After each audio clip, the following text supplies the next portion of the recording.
Buonasera Arma. Buonasera, Sasà, dove non stai a bello? Arma, mi fa pensare, coppa tengo a mio cognato di Milano, mio fratello lì. Mia moglie ha detto scende, va a cattare un po' di trippa per fare casarsi e pure un po' di pericosi. E mo che tieni ospiti, com'è la situazione, coppa? Arma, due mondi completamente diversi. Pensi a ieri mai umano, no? Ore 7. Mia cognata ha preparato la colazione con figlio.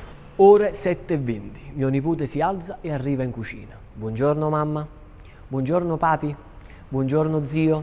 Buongiorno zia. Arma sa 7 e mai.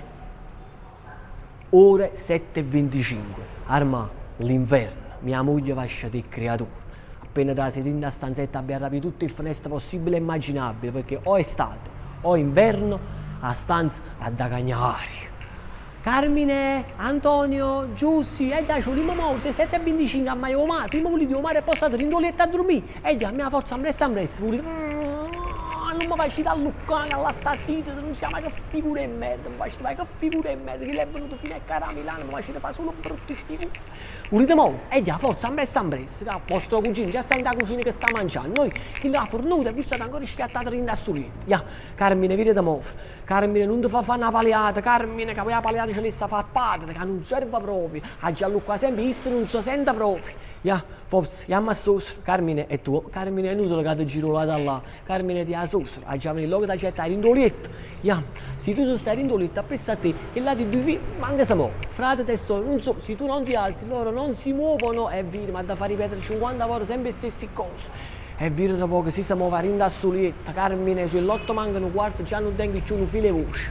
Arma, ore 8:10, o figlio di mio cognato ha finito di fare colazione. Mamma, ho finito di fare colazione, posso andare in stanza a prepararmi?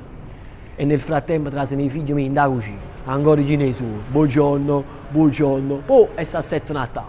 Mia moglie ha preparato i 3 zuppe e latte, una cucciara a uno, una cucciara a quell'altro, una cucciara a quell'altro, a me sempre ci ho butto in canna e levo tutte cose a mezzo. Arma, due mondi completamente diversi. Poi te ne vieni tu, ma tuo cognato che bello sistemato all'era, non sta mai esaurito. Arma, il mio cognato vive a Milano, nel paese dei balocchi. Poi te ne vieni tu. Boh, secondo te, chi è un fortunato? Mio cognato o io e te? In questo caso, tuo cognato.